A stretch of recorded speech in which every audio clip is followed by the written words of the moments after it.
right, let me kind of briefly go over what's happening here. It was quite a pain to set this up because of the Deye inverter. Nothing to do with the AERL. The Deye inverter is it's so flexible, and the manual is, while everything seems to be there, it's almost impossible to understand. So it took a while to actually figure out, many days in fact, to actually tweak and tailor this system to get it working. But this is actually live data from the solar assistant, which is running on that Raspberry Pi that you saw, which is connected to the Deye inverter. So it's an entirely separate system. Don't bother even trying to use the Deye software or their cloud solution or whatever. It's useless. And everyone who owns a Deye says the same thing. And everyone told me to use Solar Assistant, and it is excellent, by the way. So anyway, so this is today. You can see that the battery is 73% charged here, but Mrs. EVlog's actually at home today,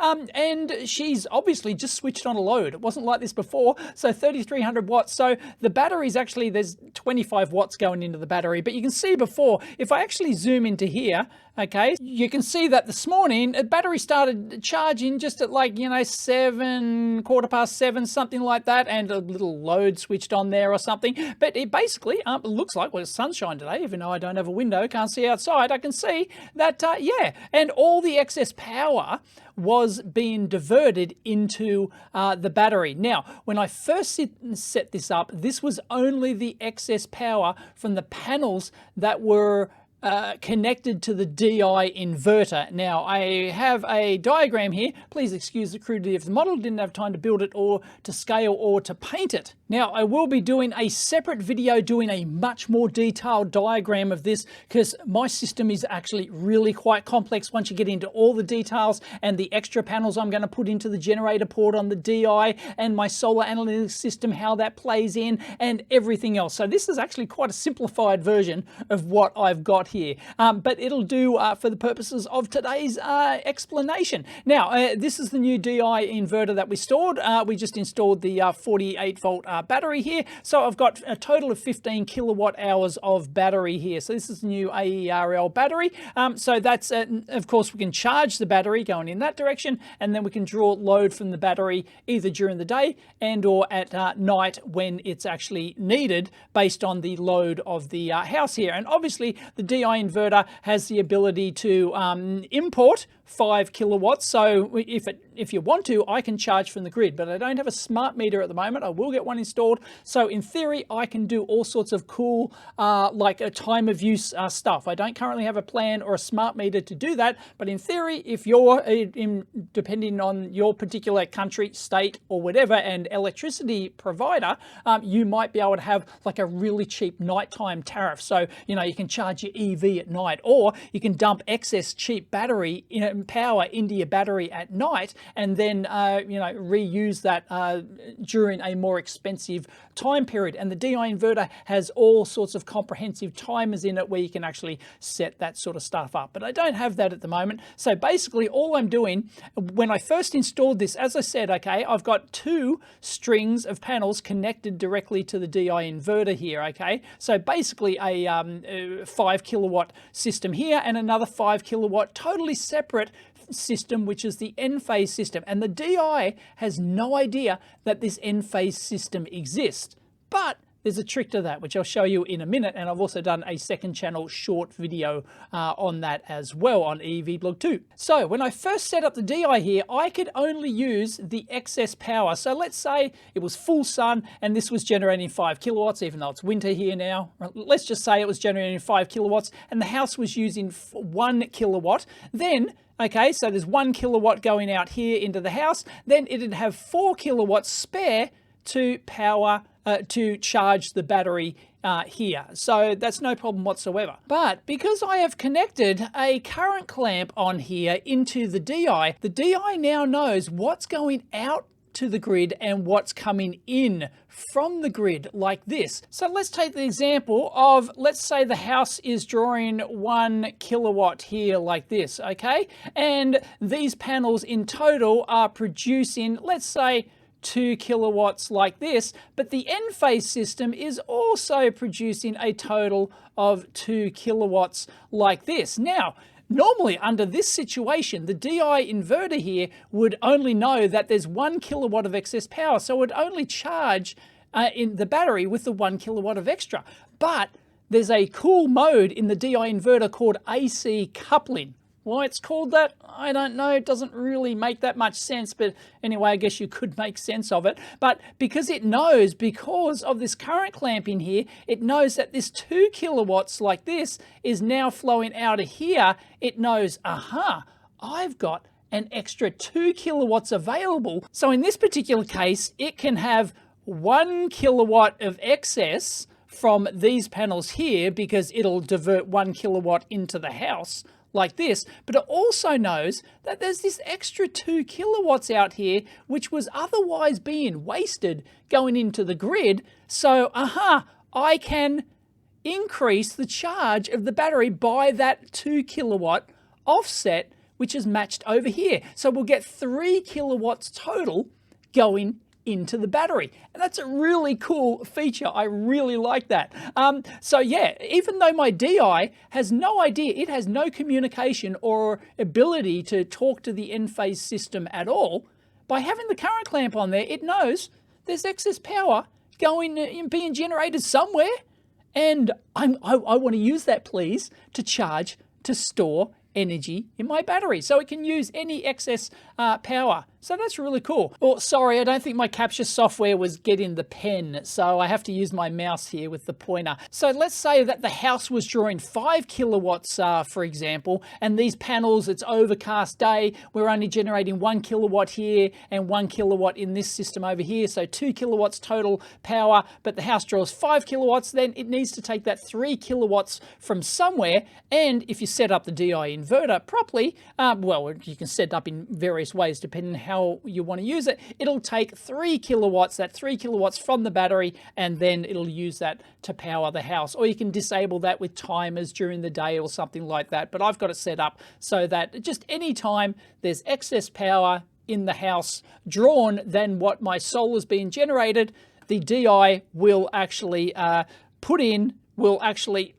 feed the excess power from the batteries like this. So that will actually show up as solar production on my solar analytics system, which is kind of weird. So all of this information in this solar assistant here, this is only the information that the Deye knows about. So this solar production up here, it doesn't know that the Enphase is actually producing any extra energy. So, you know, we can go into the charts here and you get more detailed stuff. So this yellow production data here, that only comes from the panels connected to the Deye inverter. Doesn't know about the Enphase system, but it doesn't really need to in terms of actually charging the battery, as we said before, using that cool AC coupling feature. And just as an aside, for those that want to know, here's the manual for the Deye, and I'm using 0 export to CT mode here. So basically the current transformer here. So that's, as I said, I've got the current transformer connected over here,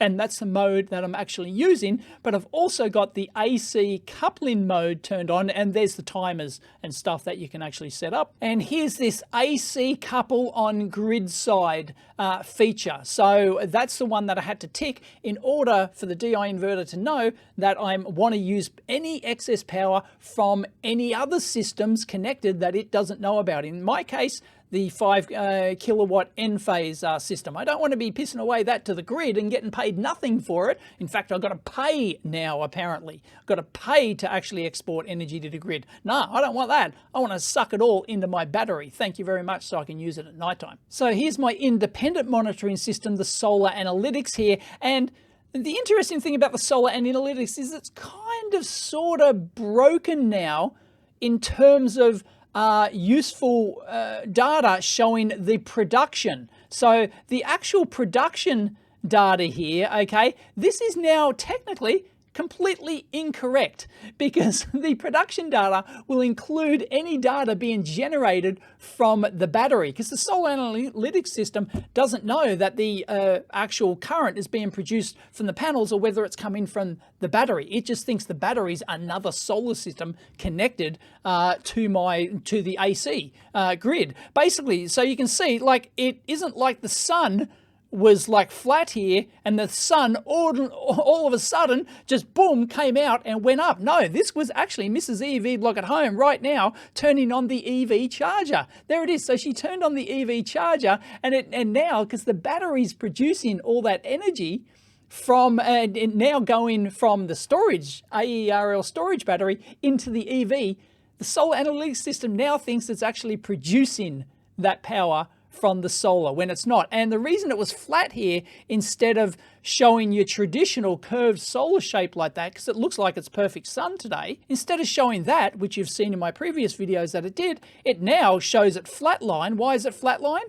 Because all that excess energy was going into the battery. So it thinks that, so the solar analytics system thinks that there's no excess energy being produced from the solar panels because it's all being absorbed via the battery. So that is an unfortunate side effect of installing a battery here, just from my solar analytics point of view. But of course, the solar analytics system is still absolutely fantastic for like getting like for all the different current consumptions. Like here's the hot water turning on, for example. Here's the like, and then there's the overall consumption and stuff. So it's still useful for energy draw, but solar analytics is now broken for solar production. But I can still get that data from Solar Assistant and from Enphase as well. So from the Solar Assistant here, you can see the yellow graph there. We did actually have very nice solar. There was a little dip there, cloud came over, and then we've had some cloud coverage here. And otherwise, the sun's been very good today.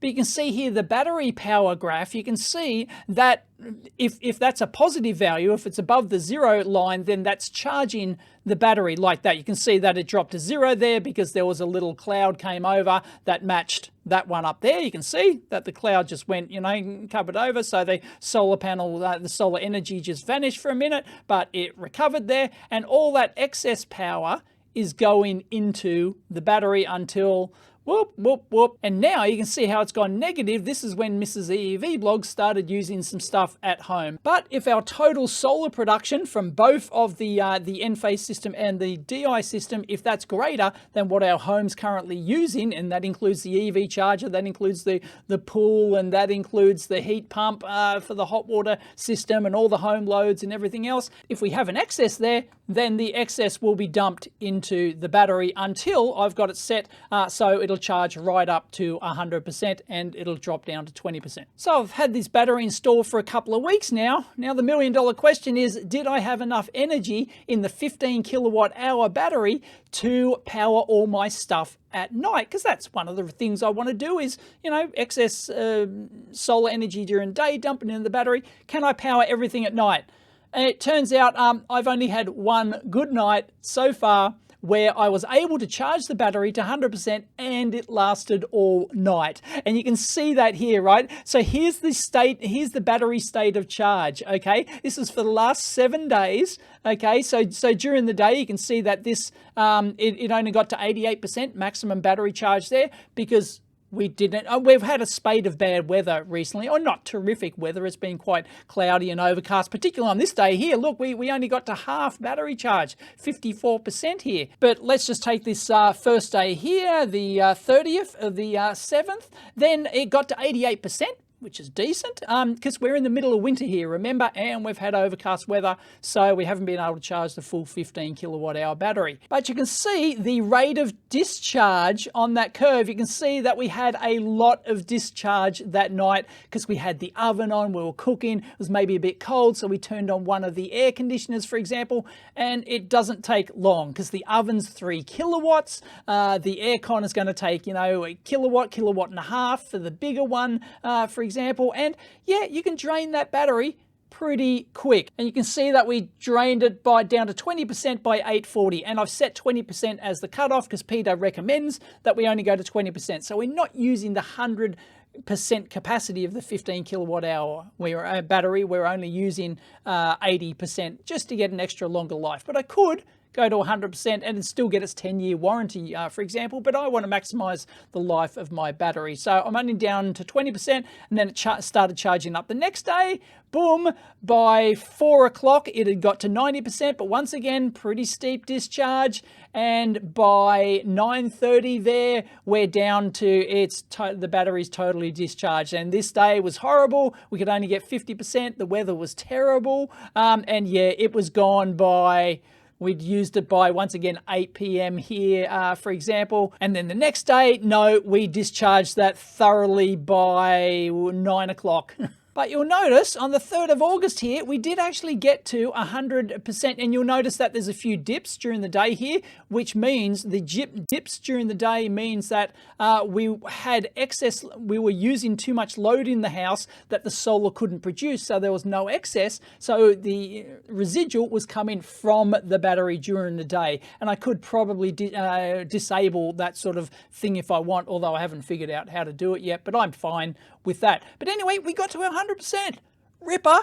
And then we started using it, the slope of the curve means that if it's a really sharp curve like that, then we're using a lot of power. So I was draining it a lot, but then we were down to 40% by 9 p.m. there. But then you'll notice that the slope changed like that so that we weren't using as much. And you'll notice that it lasted all the way through the night, and it didn't get, we got to 23%, but it lasted all night. So there you go. And then it started, 8 a.m. the next day, it started to charge up, and then the clouds came over, or we used excess energy during the day or whatever, and only got to 50%. And then the next night, we only lasted until 7 o'clock, and then it was dead again. And then this dropped below 20%, so I must have been playing around with it there. I was probably playing around with some settings or whatever. It's not supposed to go under 20%. And then this day here was awful. Yesterday was just awful. So yeah, we got absolutely nothing out of it. And you can see today that we've gotten up to 73% already this morning. So there you go. I'll just show you a cool little thing that happened yesterday. Look. Check this out, right? This is the load. Blue is the load power, and you'll see that load is switching off and on at about 3 kilowatts. There's a 3 kilowatt load switching off and on every few minutes here. What is that? That is actually the oven. Mrs. EV Blog actually did 3 lots of cooking. One was from here to here, another was from here to here, and another one from here to here. Different types of cooking, so you can actually see, so the electric oven, it takes 3 kilowatts, but it basically just switches the element off and on. So a different style of cooking here, different temperature, different, profile or whatever, than what was over here, because these are shorter time periods, for example, but they're all 3 kilowatt peaks like that. And this one over here, this was actually turned on the dishwasher as well. So the dishwasher heats up, so it's got a resistive element as well. So that's why there's like the 3 levels there, because the dishwasher was switching asynchronously. This dishwasher element was switching asynchronously with the oven. So that's why you get all the different things there. And most of that, some of that was supplied via the battery, some was not, because that just happened to be a really overcast day. But fascinating. So I love this solar assistant because I've got it set up to like measure every 10 seconds or whatever. I can't remember the period, or every second or something. So I can get really fine detailed consumption graphs that I couldn't get before. So this is very cool. So it's very interesting that a 15 kilowatt hour, which is a decent size battery, is bigger than a Tesla Powerwall, which is what, 12 or 13 kilowatt hours now, I think. So I've got a bigger battery than that, although I only go to 80% discharge, so I'm not using the full 15 kilowatt hours. But still, yeah, it's during winter time. We use a lot of power at night. We've only had 1 day out of the last 7 that we've been able to have. In fact, it's probably the first day out of the full 2 weeks that it's lasted all night. So yeah, I think I'm going to have to add some extra batteries. Luckily, I have a rack-based system. I can just buy an extra battery, 5 kilowatt hours, and plug it in. Now, of course, this will improve during summer. Of course, we'll have greater solar insolation, greater number of hours per day. Summer, the weather's generally better. And yeah, so we should have oodles of excess to easily charge the battery. But You know, if we just happen to use a lot of, you know, do a lot of oven cooking, turn on a couple of air cons at night, stuff like that, then yeah, you could easily, or we forgot to charge the EV during the day and we know we need it tomorrow, then we might have to use some of the 15 kilowatt hours from the storage battery now to dump back into the EV.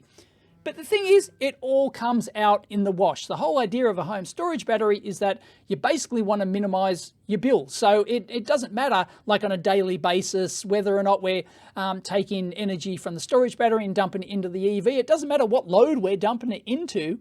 The whole concept is that we store excess energy in the battery and then we reuse that to power the loads, whatever the load happens to be in the house or the car or whatever. And then at the end of the quarter, when we get our power bill, it should be much lower. So can we do some simple calcs right now? Sort of like a payback thing? Well, let's try it.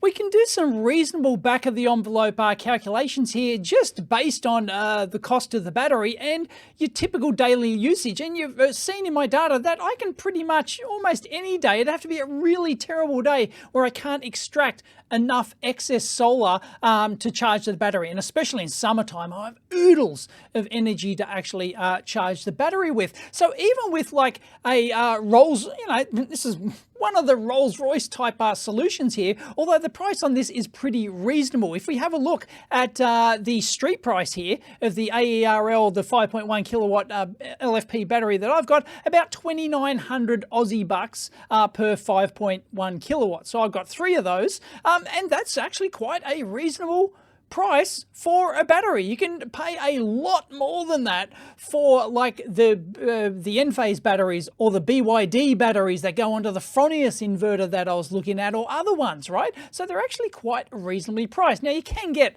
a little bit cheaper if you want to buy like a no-name solution and stuff like that and you want to cobble something together. Yeah, you can get something cheaper, but you know, this is as you've seen, this is a really nice professional Australian solution here. So, you know, absolutely top notch, right? But still reasonable price. So I've got some figures here. Now we can just calculate this based on one battery. So I'm going to assume that the NRE, I'm going to take out the NRE cost because the solar panels have like the solar systems have basically paid for themselves. That's their own calculation. I've done payback videos on those. Yes, I have just installed 14 new panels, but the other systems have basically, the existing systems paid for themselves. So that's a separate thing which we're not going to include here. And we'll take out the cost of the rack, which I think is like 1,500 bucks or something like that, right? So let's just assume that I want to buy another battery, which I probably will do shortly, right? I'll buy another battery and I'll plug it in there. So 5.1 kilowatt hours. So let's just say that's 5. Let's say we can use and extract that total 5 kilowatt hour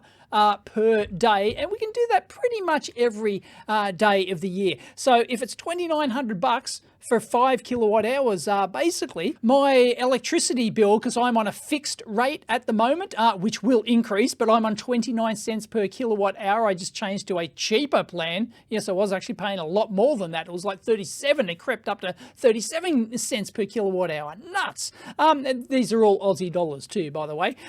So I'm paying 29 cents per kilowatt hour at the moment and fixed. So I'm not on any time of day plan because I don't have the smart meter yet. I plan to do that. Maybe it'll give me a few more options in the future. But assuming I can use the whole capacity, that will give me $1.45 per day saving. Doesn't sound like a lot, but when you use it every day, 365 days a year, that's $529 a year. So basically the payback on if I buy one more of these batteries would be 5.5 years. And given that it's got a 10-year warranty, here's the depth of discharge curve, the number of cycles it should easily do that. I've got it in the garage, so it's in a more temperature controlled environment. So the hotter it gets, the lower your capacity, your cycle life is going to be.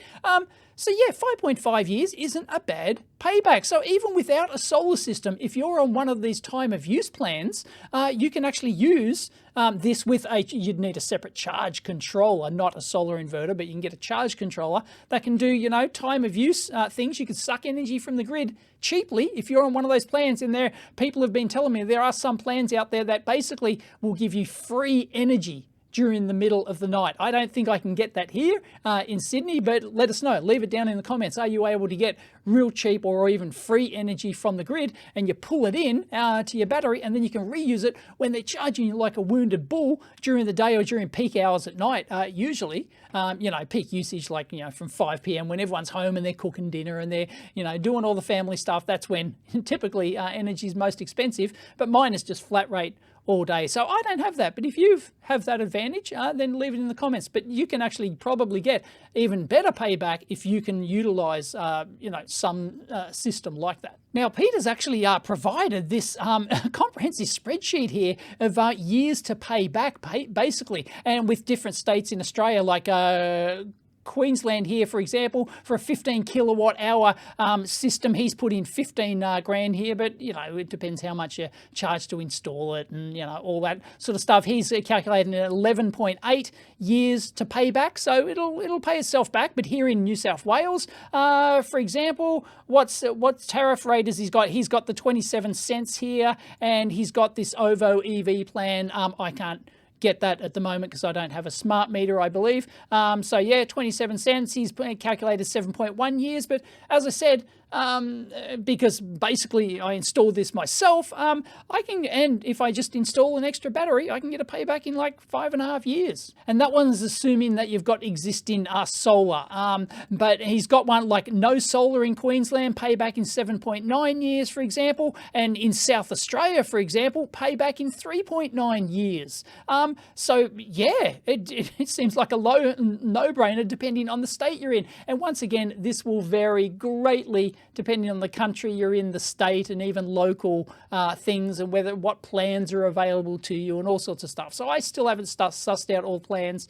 I'll do that once I get a smart meter, because basically I'm on the cheapest plan I can get with a fixed meter at the moment. So there you go. So he's got some, you know, in 6.5 years, 5, each battery I whack in here, I reckon, you know, 5.5 year payback. That's pretty darn good. Anything after that is just free money, basically. So of course, not everyone's able to do this. Not everyone has the cash to install a battery system like this, because it's a lot of money up front. That's why some governments actually provide a rebate or even a loan scheme. I think New South Wales government had a battery loan scheme at one point. They might even still do so.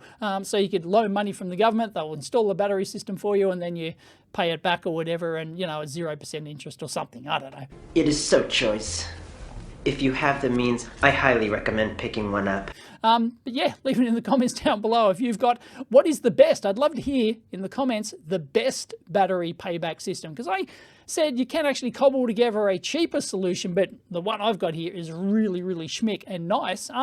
But yeah, what is the best payback that somebody's got on a battery in years? Let us know. But I do know it'd probably be significantly worse with, say, a more expensive Tesla Powerwall or an N-phase battery or something like that. So I've got sort of like a middling range price solution here. And if I actually discharge these to 100% per day, then I could actually get an additional saving there. But I value the longevity of the battery. So I want this to last like 15 years, hopefully. So yeah, I get, payback. It looks like it's going to be an absolute winner. Yeah, there's some NRE costs there to install it and get the Deye inverter and everything else. Battery storage looks good. It looks good. And yeah, it's a really great feeling knowing that all the energy at night is coming from the battery. We just have to, you know, tweak our usage scenarios, but the family's going to use what the family's going to use. Okay, so, but I'm sitting there going, oh, she's turned the oven on, you know, and I'm checking my app. Oh, it's discharging the battery, but I want to eat. So yeah, electric oven's got to go on. That's probably the biggest, apart from the EV, that is the biggest power hog in the house, because we've got a heat pump hot water system that only draws 1 kilowatt, and you can see that. There it is there. That blue one there is our heat pump, and it draws 1 kilowatt for a couple of hours there, so it doesn't draw much at all. And there's our pool pump there, and this will be different in the peak sort of like the shoulder periods around summer when we want to heat the pool using excess energy. So there might be less available to go into the battery, for example. So I'll do follow-up videos on that to tell how that goes. But that's just the pool pump to keep it, you know, all circulated in winter and keep it all good. So yeah, the main energy hog is actually the oven. believe it or not, and the air cons as well. You know, you put on 1 or 2 air cons and you're going to chew a kilowatt or 2 there. So yeah, on a cold night or a hot summer night, for example, you may want to switch those on. But of course, you can put those on timers to use them during the day. And if you've got a fairly well insulated house, you can, you know, heat or cool your house, and it should sort of like stay to a quite livable temperature, and you don't have to use it from your battery at night. But battery storage, very cool. So yeah, expect to see more videos. So please leave it in the comments down below what type of videos you want to see, if you want to see any particular data or something. But I will follow up with a more detailed explanation of how my solar system works, because this is an incredibly simple diagram. It's much more complicated than this. The devil's in the detail, but yeah, I'll save that for a future video. But so thank you very much, Peter, who's a long-time viewer of the channel. I think he said he has been watching since day one almost. And yeah, he runs AERL, and might have him on the Amp Hour too, discussing startups and solar and energy. So yeah, stay tuned for that one. But yeah, this is a very cool system. I really like this. I like the modular nature, and I didn't think that I'd need more than 15 kilowatt hours. I thought, oh, you know, that was my original guess. Oh yeah, 15 kilowatt hours will be plenty. And now I'm looking at the usage during the night and I'm going, I think I'm going to be very shortly buying another module to slot in here. And I don't know, it may not stop at that. It may not stop at 20 kilowatt hours. We'll see. And in summertime, producing all this excess energy, I might want to stack this thing right up. So don't be surprised if I get the itch and I end up with a full... When I first saw the rack, I went, when am I ever going to use 6 batteries in this thing? This is ridiculous. And now, yeah, I realize I could easily fill this and use all this power. No problems whatsoever. Which is scary. But yeah, battery prices are coming down and battery storage is awesome. So thank you very much, Peter. I'll link in AERL down below, so check out their products. They are very cool. I'm very impressed with this, and hopefully I'll do like a teardown video of the controller that's inside this thing, and maybe you can come on the Amp Hour and we can discuss some more stuff. But yeah, very cool solution. And this of course is lithium ion phosphate, quite a very safe battery technology. So unless I'm like lighting flames around the battery and it happens to be shorting at the same time and producing some gas, should be right. It's not going to burn the house down like the LG battery recall recently, because they use the old school lithium ions. But lithium ion phosphate, very safe technology. So no worries there, because I know everyone will have that in the comments. But anyway, this is very cool. I'm very impressed with AERL products. And if you like these solar powered videos, sorry, it's gone a bit long. But anyway, give it a big thumbs up. Catch you next time.